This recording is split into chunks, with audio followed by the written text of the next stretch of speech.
Hello gin lovers and welcome back to No Nonsense Gin Reviews with me, Bobby Freeman, where today we're going to be doing a beginner's guide to gin. So if you ever thought to yourself, I'd like to drink some gin but I don't know anything about it, then you, my friend, are in the right place, because today we're going to be running through some of the options that you might like to start at when you embark upon your gin journey.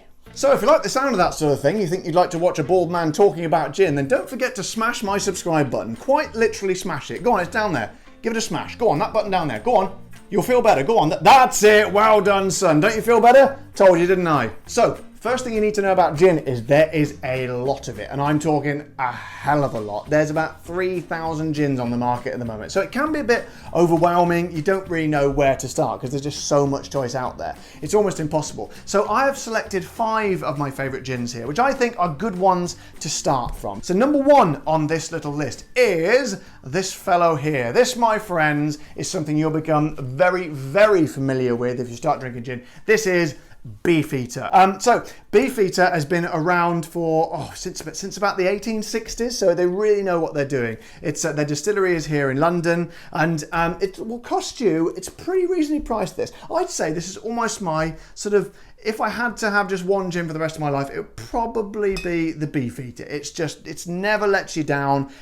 Wherever you go, they've always got it. Pretty much everywhere in the world, it's always available. So this is very reasonably priced at around about the £20 mark. Sometimes you can get it cheaper, like in supermarkets. Sometimes it might be a bit more, but it's usually around that. So I pre-poured these ones. This is a very nice gin. I find you can drink this one quite strong, actually. It's got very nice orange and lemon notes in here, and that's one of my stalwart central rules that I always abide by, which is anything that has got lemon or orange peel in the botanicals, which is what they call the ingredients, it's usually very, very good. So let's have a quick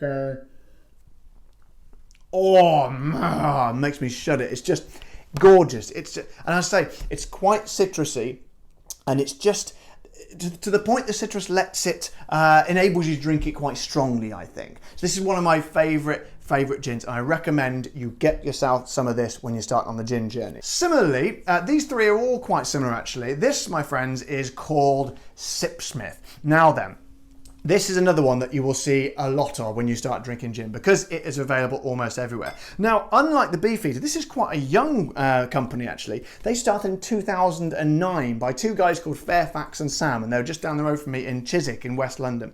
And it's just lovely. I remember when I first tried this one. This was quite early on in my gin journey.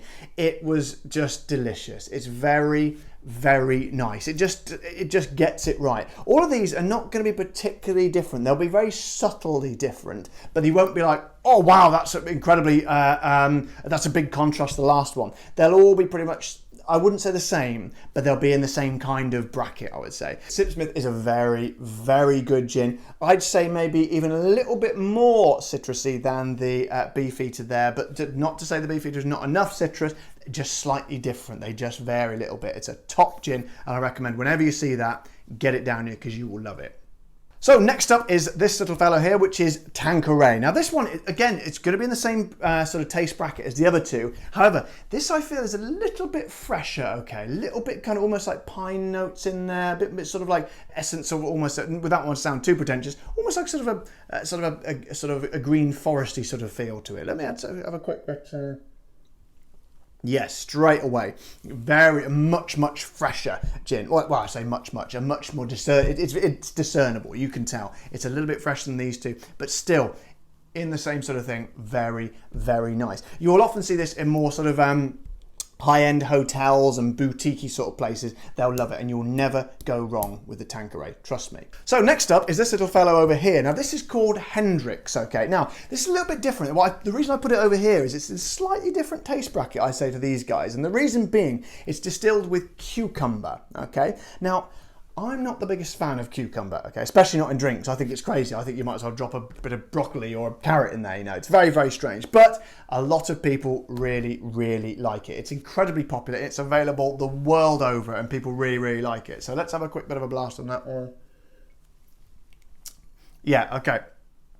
It's not massively overwhelming with cucumber, but you do get a certain unmistakable essence in there. So do be aware, if like me you don't like cucumber, be careful when you're ordering this at a bar, because it will almost certainly come with cucumber in it, okay? And it's also Quite expensive, this one. It's about 30 quid. That's a smaller bottle, so that'd be cheaper. But for the normal size bottle, it's about £30 for that. So that's my top whack. I don't like to pay any more than that. Sometimes I have to for this channel, but you don't need to be paying any more than that. Like I say, that's $36. Okay.